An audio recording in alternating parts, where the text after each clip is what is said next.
નમસ્કાર, હું Janak Dave. Full stop news analysis પ્રોગ્રામમાં આપનું સ્વાગત છે. એક્સ એટલે કે ટ્વિટર પર સવાલ કરવામાં આવી રહ્યો છે કે શું ત્રીજું વિશ્વયુદ્ધ થશે? અલ અક્સા ફ્લડ પછી ઓપરેશન ટુ પ્રોમિસના કારણે આ સવાલ કરવામાં આવી રહ્યો છે. વાત ઈરાન અને ઇઝરાયલની છે.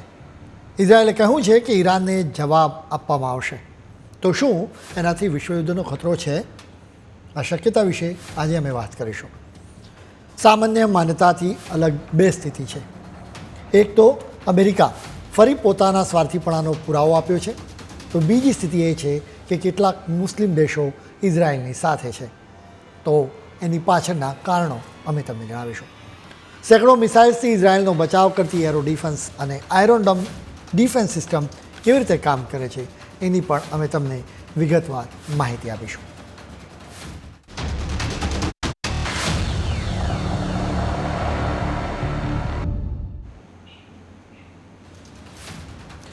દુનિયા ગમે ત્યારે આગમાં ખાખ થઈ શકે, કેમ કે બધે જ કેરોસીન રેડવામાં આવ્યું છે.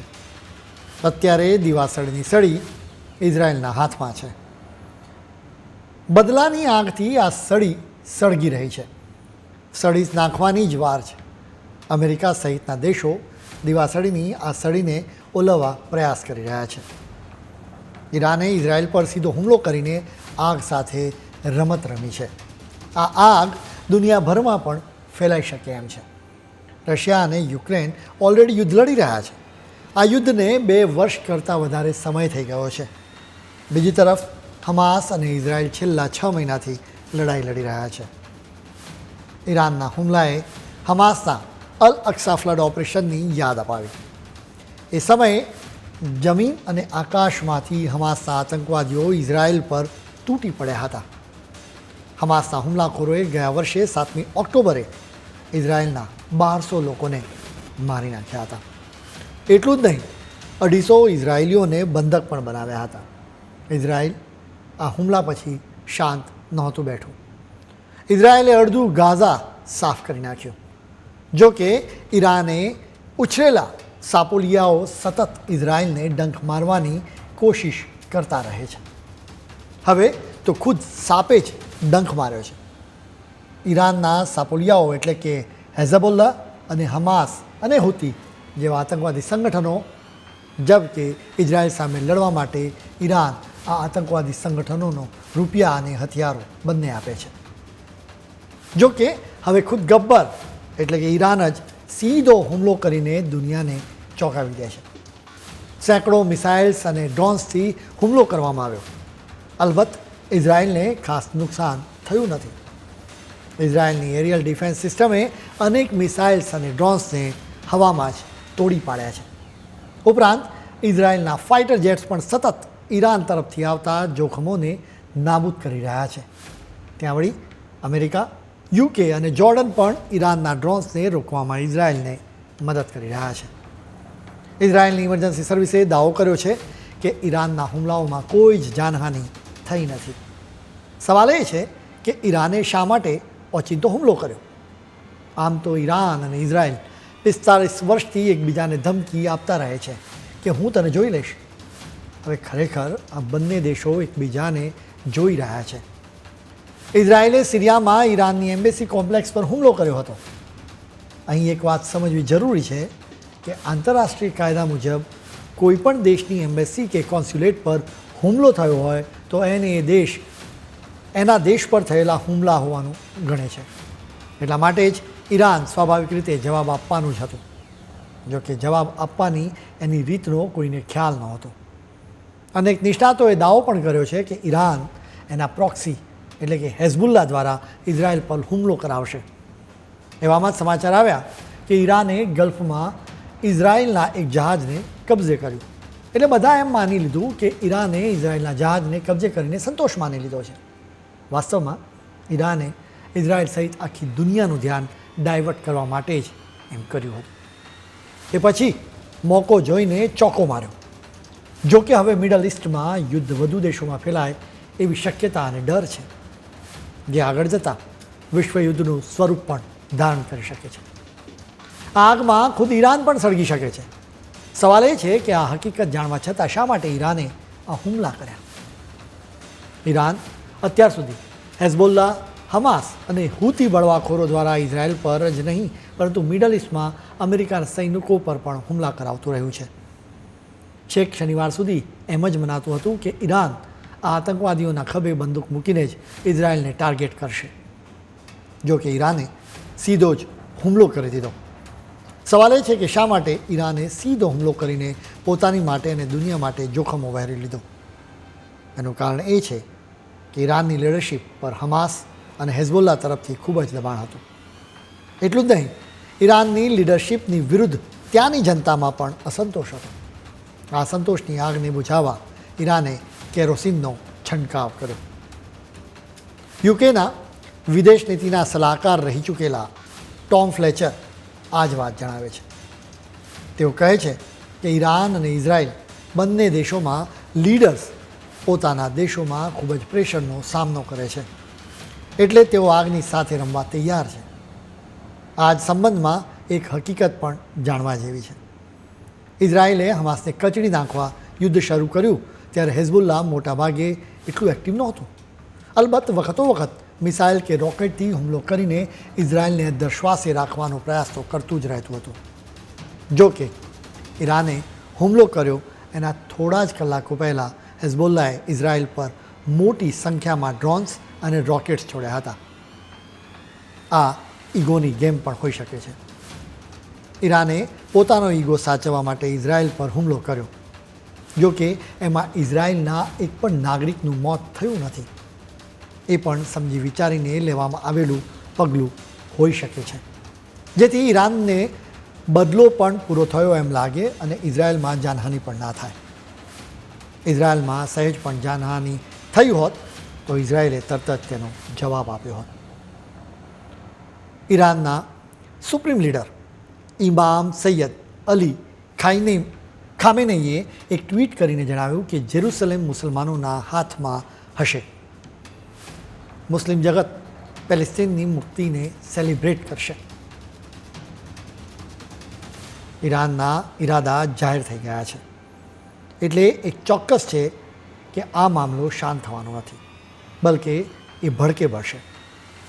ઈરાન ભલે કહેતું હોય કે આ મામલો અહીં શાંત થઈ ગયો છે એમ માની લેવું જોઈએ. શું ખરેખર મામલો સેટલ થઈ જશે? હકીકત એ છે કે ઇઝરાયલ આવા જ હુમલાની પ્રતીક્ષા કરતું હતું. એના માટે એક કારણ છે. આ કારણ વિશે અમે તમને જણાવીશું, પરંતુ અત્યારે સમય છે એક બ્રેકનો.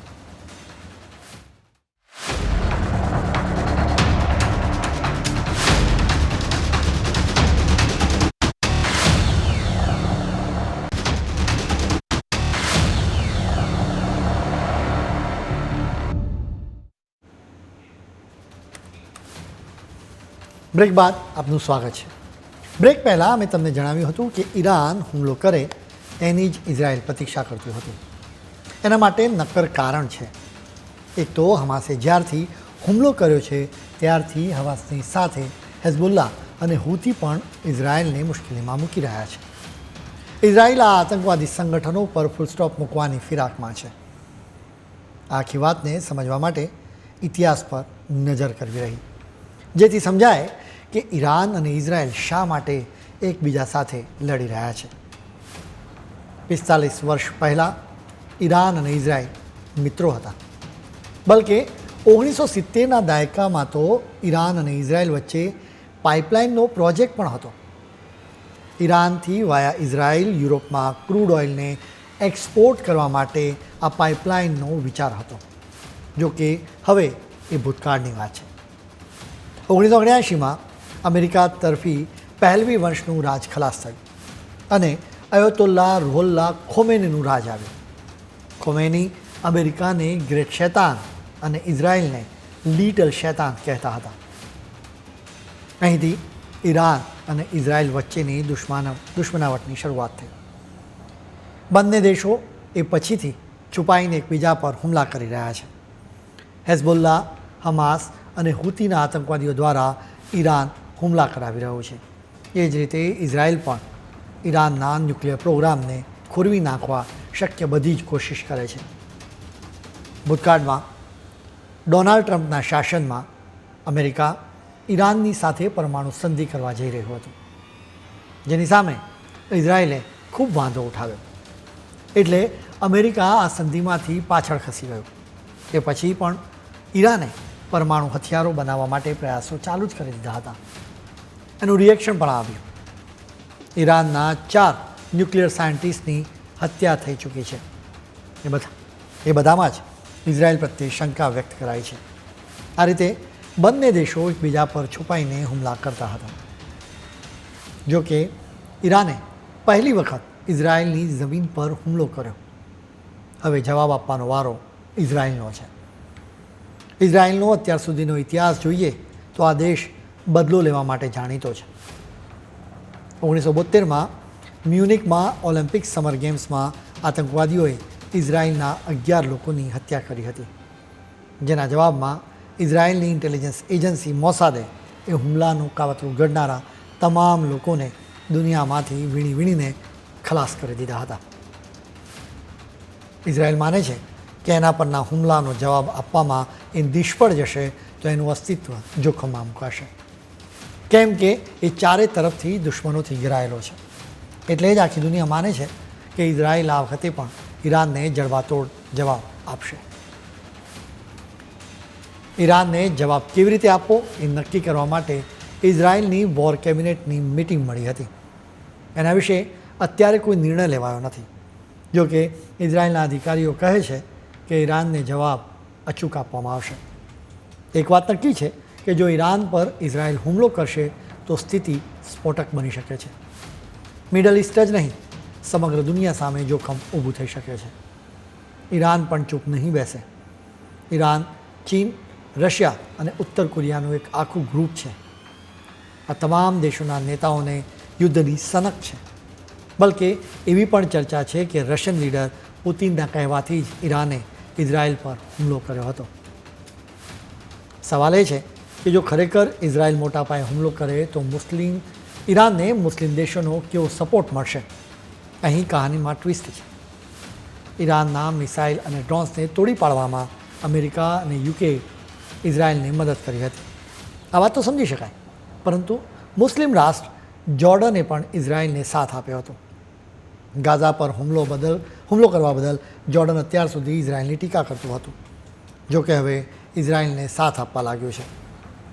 આ હૃદય પરિવર્તનના મૂળમાં આર્થિક ફાયદો છે. અમેરિકા અને ઇઝરાયલ જોર્ડનની ઇકોનોમીને બેઠી કરવામાં ખૂબ મદદ કરી રહ્યા છે. સાઉદી અરેબિયા શાંતિની વાત કરે છે. જો કે એ વાત નક્કી છે કે એ પણ ખુલીને ઈરાનને સાથ આપવા તૈયાર નથી. એટલે જ ઈરાન પર હુમલો થશે એટલે બધા જ મુસ્લિમ દેશો મળીને ઇઝરાયલ પર હુમલો કરશે એવી સ્થિતિ નથી. ઈરાનને મુસ્લિમ રાષ્ટ્રોનો લોખંડી સપોર્ટ મળી શકે એમ નથી. એ જ રીતે સ્વાર્થી અમેરિકા પણ ઇઝરાયલને પૂરો સપોર્ટ આપે એવી શક્યતા નથી. ઇઝરાયલ પર યુદ્ધ કરવાની ઈરાને ધમકી આપી હતી. એ સમયે અમેરિકાના પ્રેસિડેન્ટ જો બાઇડને ઇઝરાયલને લોખંડી સપોર્ટ આપવાની જાહેરાત કરી હતી. અમેરિકાએ કંઈ પણ કહે તો યુરોપના કેટલાક દેશો કહે છે કે યસ બોસ, અમે તમારી વાત માનીશું. અમેરિકાના કહેવાથી યુરોપના કેટલાક દેશોએ પણ ઇઝરાયલને સપોર્ટ જાહેર કરી દીધો.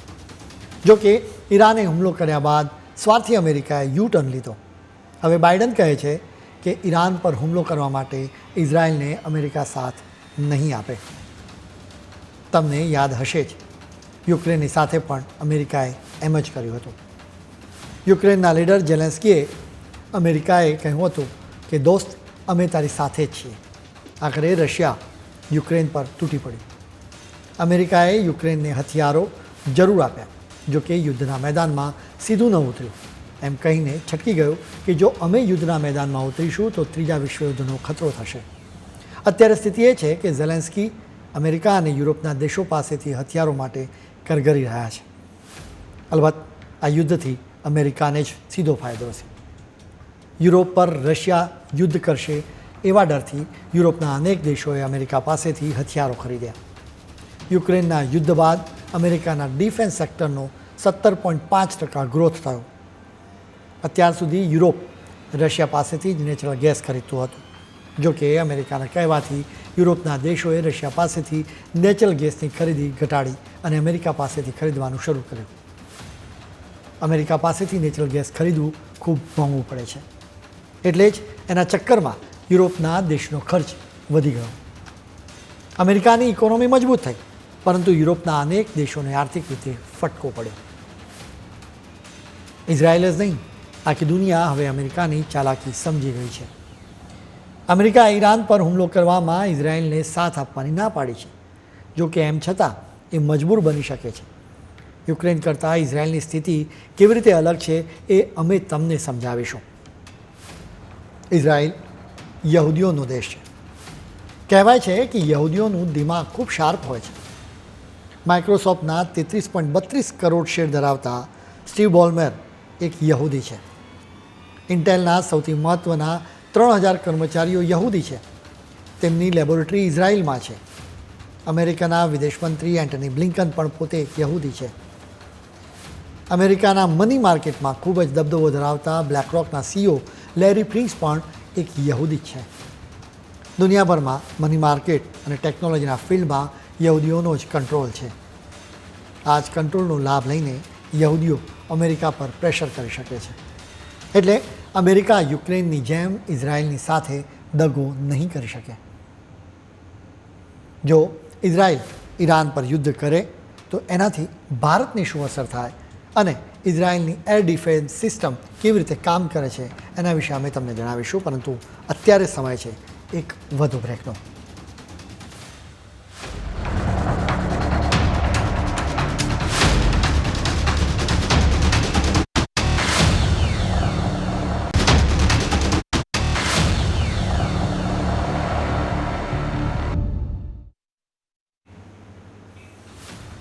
બ્રેક બાદ આપનું સ્વાગત છે.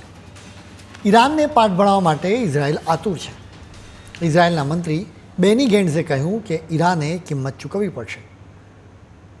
બદલો લેવા માટે યોગ્ય સમય અને રીત અમે પસંદ કરીશું. ઇઝરાયલના પીએમ નેતન્યાહુ પર બદલો લેવા માટે ખૂબ જ પ્રેશર છે. ઓલરેડી ઇઝરાયલમાં તેમની વિરુદ્ધ ભારે આક્રોશ છે. એટલા માટે જ તેઓ લોકોનું ધ્યાન ડાયવર્ટ કરવા માટે પણ ઈરાન પર હુમલો કરી શકે છે. સામે ઈરાન પણ ચૂપ નહીં બેસે, એ પણ વળતો હુમલો કરશે. એવા સમયે ઇઝરાયલનું પ્રોટેક્શન કેવી રીતે થશે? ઇઝરાયલની પાવરફુલ ડિફેન્સ સિસ્ટમ એનું પ્રોટેક્શન કરી શકે છે. ઇઝરાયલ આત્મવિશ્વાસ સાથે બદલાની વાત કરી રહ્યું છે. આ આત્મવિશ્વાસનું કારણ આ પાવરફુલ ડિફેન્સ સિસ્ટમ છે. ઈરાનના હવાઈ હુમલાઓને રોકવા માટે ઇઝરાયલે અનેક લેયર્સ ધરાવતા એના સુરક્ષા કવચોનો ઉપયોગ કર્યો હતો. આ ડિફેન્સ સિસ્ટમમાં ટૂંકી રેન્જના આયરોન ડોમ અને લાંબી રેન્જની એરો સિસ્ટમ સામેલ છે. એરો ડિફેન્સ સિસ્ટમ સૌથી ઉપરના લેયરમાં કામ કરે છે. આયરન ડોમ ટૂંકી રેન્જના રોકેટ અને મિસાઇલોને ખલાસ કરે છે. એરો ડિફેન્સ સિસ્ટમમાં ગ્રીન પાઇપ રડાર હોય છે. આ રડાર દુશ્મનની મિસાઇલ્સને 2400 કિલોમીટરના અંતરેથી જ શોધી નાખે છે. આ સિસ્ટમ એકસાથે દુશ્મનની 14 મિસાઇલ્સને રોકવા માટે સક્ષમ છે. એક વખત ટાર્ગેટ સેટ થઈ જાય એ પછી એને તોડી પાડવામાં આવે છે. આ ડિફેન્સ સિસ્ટમનું રોકેટ 11,000 કિલોમીટર પ્રતિ કલાકની સ્પીડથી દુશ્મનની મિસાઇલ્સને તોડી પાડે છે. હવામાં ખાસી ઊંચાઈએ જ દુશ્મનની મિસાઇલને તોડી પાડે છે, જેથી ગ્રાઉન્ડ પર કોઈ ખતરો જ ના રહે. હવે અમે આયરોન ડોમ સિસ્ટમ વિશે તમને સમજાવીશું કે તે કેવી રીતે કામ કરે છે. માની લો કે ઇઝરાયલ તરફથી કોઈ રોકેટ ફાયર કરાય. એવા સમયે ડિટેક્શન એન્ડ ટ્રેકિંગ રડાર નામનું સ્પેશિયલ રડાર ઝડપથી રોકેટનો માર્ગ ડિટેક્ટ કરે. આ રડાર વેપન્સ કંટ્રોલ સિસ્ટમને એની માહિતી મોકલે છે, જે એક કમ્પ્યુટર જેવું છે. આ કમ્પ્યુટર રોકેટનો માર્ગ, એ રોકેટની કેટલી ઝડપથી આગળ વધી રહ્યું છે એ અને ક્યાં લેન્ડ થઈ શકે એ નક્કી કરવા માટે જટિલ ગણતરી કરે છે. એક વખત કમ્પ્યુટર આ તમામ ગણતરી અને અંદાજ કરી લે એ પછી એ નક્કી કરે છે કે રોકેટથી લોકોને કોઈ ખતરો છે કે નહીં. જો રોકેટથી કોઈ શહેર કે ટાઉનમાં રહેતા લોકોને ખતરો હોય તો મિસાઇલ ડિફેન્સ સિસ્ટમને એક્ટિવેટ કરે છે. આ સિસ્ટમ ઇઝરાયલ પર ફાયર કરવામાં આવેલા રોકેટને નષ્ટ કરવા માટે ઇન્ટરસેપ્ટર મિસાઇલ્સ લોન્ચ કરે છે. આ interceptor missiles special guidance systems અને વિસ્ફોટકોથી સજ્જ હોય છે. એને દુશ્મનના રોકેટ તરફ લોન્ચ કરવામાં આવે છે. એના માર્ગની ગણતરી કરવામાં આવે છે અને એને હવામાં જ ઇઝરાયલના દુશ્મનના રોકેટને નષ્ટ કરવામાં આવે છે. આ આખી પ્રોસેસ અત્યંત ઝડપથી થાય છે, કેમ કે આયરોન ડોમ સિસ્ટમને રોકેટ્સને આતરવા માટે થોડી જ સેકન્ડ્સ મળે છે. ઇઝરાયલે દુશ્મન દેશો દ્વારા છોડવામાં આવતી મિસાઇલ્સ, ડ્રોન્સ અને રોકેટ્સને તોડી પાડવા માટે હજારો ડોલર્સનો ખર્ચ કરવો પડે છે. આ ખર્ચને ઘટાડવા માટે ઇઝરાયલ ઇનોવેશન કરે છે. એ લેસર આધારિત એક સિસ્ટમ વિકસાવી રહ્યું છે, જેનાથી દુશ્મન દેશોના રોકેટ અને ડ્રોન્સને ખલાસ કરી શકાય. એનાથી એક રોકેટને તોડી પાડવાનો ખર્ચ $200 કરતાં પણ ઓછો આવશે. ઇઝરાયલની પાવરફુલ ડિફેન્સ સિસ્ટમના કારણે જ ઈરાનના હવાઈ હુમલાઓની કોઈ જ અસર થઈ નથી. જો કે બંને દેશો દ્વારા આ એક ટેસ્ટ હતો. બંને દેશો જોવા માંગે છે કે કોણ કઈ હદ સુધી જઈ શકે છે. અમેરિકાના પ્રેસિડેન્ટ જો બાઇડન સહિત દુનિયાભરના દેશો માની રહ્યા છે કે ઈરાન અને ઇઝરાયલ આટલેથી શાંત નહીં જ બેસે. તેઓ એકબીજા ઉપર વધુ હુમલા જ કરશે. તેના લીધે મિડલ ઇસ્ટ ભડકે પડશે અને એની જ્વાળાઓ આખી દુનિયામાં ફેલાશે. આવી સ્થિતિમાં તમને શું ફરક પડશે એ પણ અમે તમને જણાવીશું. ઈરાન અને ઇઝરાયલના યુદ્ધના કારણે સ્વાભાવિક રીતે આખી દુનિયામાં ક્રૂડ ઓઇલની કિંમતો વધશે. ભારત હજી પણ મિડલ ઇસ્ટમાંથી મોટા પાયે ક્રૂડ ઓઇલ મંગાવે છે. આવી સ્થિતિમાં ક્રૂડ ઓઇલ મોંઘું થતાં પેટ્રોલ અને ડીઝલની કિંમતો વધે. જોકે અત્યારે લોકસભાની ચૂંટણીને ધ્યાનમાં રાખતા કદાચ પેટ્રોલ અને ડીઝલની કિંમતોમાં વધારો થાય એવી શક્યતા નહીવત છે. ઈરાન અને ભારત ચાબહાર પોર્ટ માટે કામ કરી રહ્યા છે. ચીને પાકિસ્તાનમાં ગ્વાદર પોર્ટ રાખ્યું છે, જેનો જવાબ આપવા માટે જ ભારતે ચાબહાર પોર્ટ રાખ્યું છે. ભારત માટે ટ્રિકી સિચ્યુએશન સર્જાઈ શકે છે. જો ભારત ખુલીને ઇઝરાયલનો સપોર્ટ આપશે તો ચાબહાર પોર્ટ હાથમાંથી જઈ શકે છે. જો કે આપણા વિદેશ મંત્રી જયશંકર હોશિયાર છે. તેઓ હંમેશા કહેતા રહે છે કે ભારત શાંતિના પક્ષે છે. હવે ભારતીયોને અત્યારે જ થઈ રહેલા એક નુકસાનની વાત કરીશું. આ પહેલાં જ હુતી હુમલાખોરોના કારણે ગલ્ફમાં થઈને માલસામાની નિકાસ કરવી એ જોખમી થઈ ગયું છે. એવી સ્થિતિમાં ઈરાન અને ઇઝરાયલ વચ્ચેના ઘર્ષણની શક્યતાના કારણે વધુને વધુ એક્સપોર્ટ્સ હવાઈ માર્ગે નિકાસ કરી રહ્યા છે, જેના લીધે સ્વાભાવિક રીતે તેમનો ખર્ચ વધી ગયો છે. એટલું જ નહીં, અત્યારની આ તણાવજનક સ્થિતિના કારણે ઇન્સ્યોરન્સનો ખર્ચ પણ વધી ગયો છે. હવે બીજી એક ચિંતાની વાત કરીશું. થોડા સમય પહેલાં જ ભારતમાંથી મોટી સંખ્યામાં વર્કર્સ ઇઝરાયલ પહોંચ્યા છે. યુદ્ધની સ્થિતિમાં આ વર્કર્સને પાછા દેશમાં લાવવાનો ભારત સરકાર સમક્ષ મોટો પડકાર રહેશે. ખેર, અત્યારે તો દુનિયાભરની નજર ઇઝરાયલ કઈ રીતે અને ક્યારે જવાબ આપશે એના પર જ છે. અત્યારે સૌ કોઈ જાણવા ઈચ્છે છે કે ત્રીજું વિશ્વયુદ્ધ થશે કે નહીં. એનો આધાર ચોક્કસ ઇઝરાયલ પર અને કેવી રીતે ઈરાનને જવાબ આપશે એના પર છે. આવી સ્થિતિમાં ઈરાન અને ઇઝરાયલની શક્તિ કેટલી છે એ પણ જાણવું પડે.